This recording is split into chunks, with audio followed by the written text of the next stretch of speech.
В эфире новости, в студии Валерия Наумова. Здравствуйте. Вначале коротко о темах этого выпуска. Все условия для активной работы коллективов и отдыха посетителей. В селе Барагонцы открыли культурный центр имени Василия Никифорова Кюлюмнюр.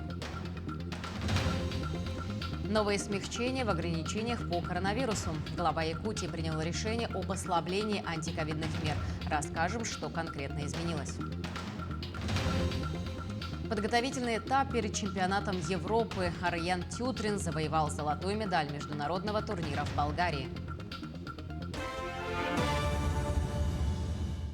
Сегодня, 20 февраля, Айсен Николаев работает в Усть-Алданском улусе. Глава региона проверил оснащение новой школы на 220 учебных мест в селе Сотинцы. Помимо этого, в Барагонцах открыли детский сад «Кыскил» на 75 мест, который был построен по нацпроекту «Демография». Здание общей площадью более 883 квадратных метров возвел генподрядчик ООО «СК Селим». Дошкольное учреждение будет отвечать современным требованиям к комфорту и безопасности. В каждой группе будут просторные и обустроенные игровые зоны. Кроме того, предусмотрены колясочные помещения для инвентаря, прачечная, пищеблок и помещения для персонала. Прилегающая территория благоустроена, площадки оборудованы детскими игровыми комплексами. Также в районной администрации Айсен Николаев проведет заседание Организационного комитета по подготовке и проведению 8-х спортивных игр народов Якутии.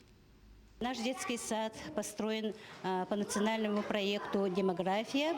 Мы будем принять детей от 1,5 до 3 лет. И очень надеемся, что наши родители, работники будут слаженно работать на воспитание детей. С завтрашнего дня уже открываемся, и мы ждем своих детей и родителей. Также в селе Барагонцы открыли культурный центр имени Василия Никифорова Кюлюмнюр. В трехэтажном здании размещены учреждения Усть-Алданской улусной библиотеки и культурный центр.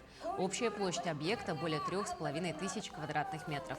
Здесь созданы все комфортные условия для активной работы коллективов и отдыха посетителей. Напомним, что строительство одного из крупных объектов на селе, посвященных столетию образования Якутской ССР и 8-м спортивным играм народов Якутии, было начато в мае 2018 года. По графику строительных работ срок ввода в эксплуатацию был запланирован на июнь этого года. Я рад, что здесь такая синтез, интеграция между культурой и промышленностью, между производством и духовным развитием. И я очень надеюсь, что, вот как сегодня Айсен Сергеевич говорил, на текущем этапе перед нами стоит еще новая задача. Не только сохранить и нашу культуру, а дать ему развитие именно в соответствии с новыми вызовами, новыми требованиями. И такие вот большие объекты, красивые объекты, полностью укомплектованные, очень современные объекты будут давать действительно людям возможность развиваться. И якутской культуре, нашей культуре народа Саха, культура народа Саха получит новое дыхание, новое какое-то там звучание, и это будущее.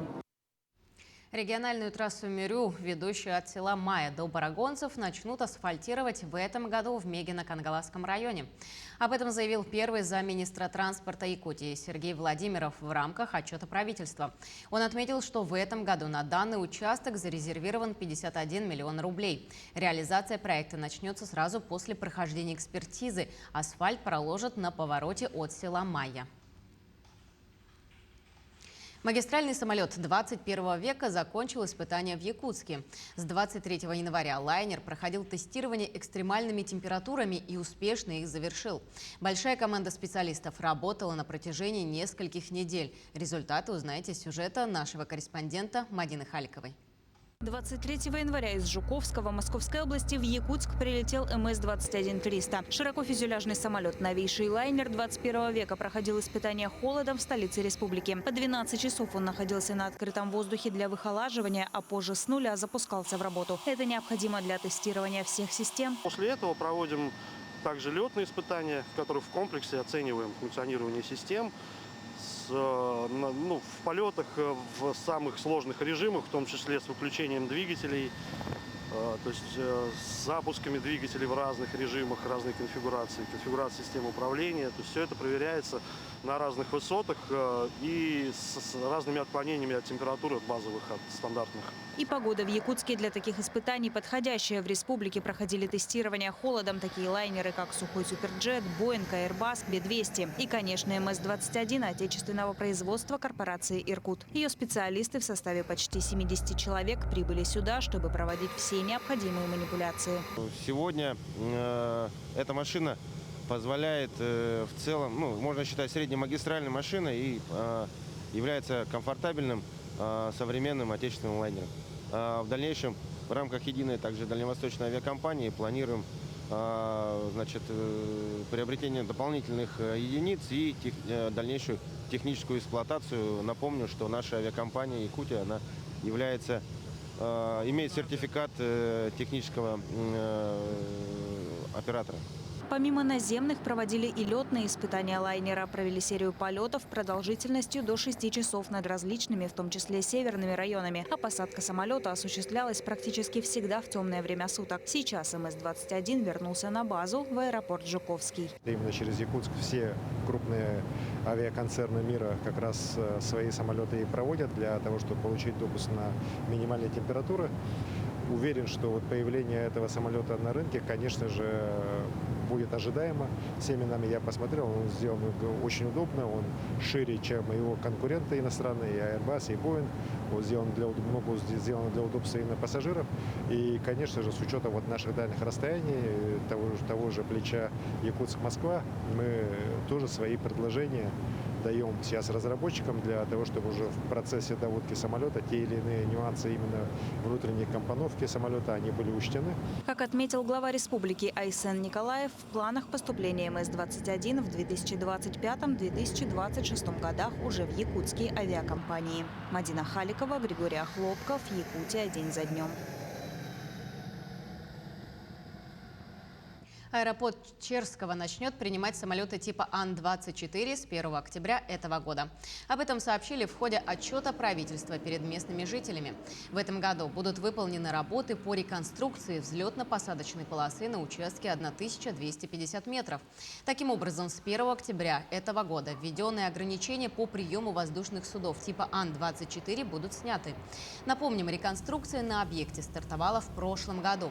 В связи с закрытием аэропорта Черский авиационное сообщение с Нижнеколымским районом организовано стыковочными рейсами компании «Полярные авиалинии» через Среднеколымск. Рейсы по маршруту Якутск-Среднеколымск выполняются на Ан-24, по маршруту Среднеколымск-Черский на вертолетах Ми-8. Перейдем к другим темам. В Якутии продолжают смягчать ограничения по коронавирусу. В связи с продолжающимся улучшением эпидемиологической обстановки по коронавирусу власти Якутии приняли решение о дальнейшем смягчении антиковидных ограничений. Согласно указу, работодателям рекомендовано сократить количество работников, переведенных на дистанционную форму работы с 50% до 30%. Отменено требование о закрытии на дезинфекцию по понедельникам или вторникам предприятий торговли. Дезинфекцию будут проводить ежедневно без закрытия объектов. Организаторы официальных спортивных мероприятий, включенных в единый календарный план, могут проводить спортивные мероприятия без зрителей и без предварительного согласования. Глава также сообщил, что с понедельника, 21 февраля, возобновляют деятельность театры, дома культуры и иные учреждения культуры с заполняемостью зрительного зала до 50%. Между тем, за последние сутки в республике от COVID-19 выздоровели 3899 человек. Всего выявлено 1089 новых случаев коронавирусной инфекции. Из них в Якутске 303 случая, в Мегино-Кангаласском районе 144, в Алданском 100, в Вилюйском районе 93. Еще в 23 районах зафиксировали от 2 до 77 инфицированных. В 2019 году впервые в Алекминском районе прошла акция «Дарите книги с любовью». Первоначально проект был немного другим, но все так же горожане с удовольствием готовы поделиться частью своего книжного богатства. Тему продолжат наши коллеги. Среди многих чтимых дат, отмечаемых 14 февраля, есть День книгодарения. К этому дню приурочена акция, которая в Алекминском районе проводится с 2019 года. «Дарите книги с любовью». Проходит с 7 по 18 февраля акция. И в этой акции участвуют все наши читатели. В ней все больше и больше принимает участие детей и взрослых. По окончанию акции наши волонтеры культуры, волонтеры библиотеки, они распределят все книги и увезут, доставят в библиотеки района. Здорово, что и сейчас есть люди, которые любят книгу, для которых печатное слово все так же таит в себе открытие и массу удовольствия. Я любила читать сказки, русские сказки. Да. В более старшем возрасте уже мне полюбились классики, Пушкин. Одно из любимых произведений – это вот Достоевский «Преступление и наказание». Когда мы идем в магазин, мы берем не игрушки, а покупаем книжки, потому что книжки мы читаем быстро, читаем часто и пополняем свою детскую библиотеку. Но, что важнее, они передают эту любовь детям. Ты любишь читать книги? Да. А какие самые любимые книги? По приключениям, про зверей, про принцесс. Ты сегодня принесла какую-то книгу в подарок? Да. А ты ее читала перед этим? Да, читала. Между тем, стопка книг, которые жители района приносят как подарок от сердца, растет и растет. Среди них и те, которые послужат не только чтением для сердца, но и откроют много нового для горожан. Центр развития ребенка, детский сад «Звездочка» тоже присоединяется к ней. И мы хотели бы подарить нашей модельной детской библиотеке, с которой мы все время сотрудничаем, наши разработанные коллективом книги. Елена Фаст, Максим Копылов, Алекминск. Завершим наш выпуск новостями спорта. Арьян Тютрин завоевал золотую медаль международного турнира в Болгарии. Якутский борец Арьян Тютрин, представляющий Беларусь, стал победителем международного турнира в Болгарии. Еще один якутянин, Нюргун Скрябин, завоевал бронзовую медаль престижного состязания. В финале весовой категории до 57 килограммов Арьян Тютрин действовал раскрепощенно и уверенно против борца из Индии Амана Амана. Хоть якутянин и отдал 9 баллов сопернику, но сам заработал в 2 раза больше. Тем самым он стал обладателем золотой медали международного турнира. Соревнование стало хорошим подготовительным этапом для борца перед чемпионатом Европы. Другой якутянин, Нюргун Скрябин, также представляющий Беларусь, отметился бронзовой наградой. В борьбе за 3-е место он победил со счетом 3-0 соперника из Молдовы. На этом у нас все. Мы продолжим следить за новостями. Всего доброго.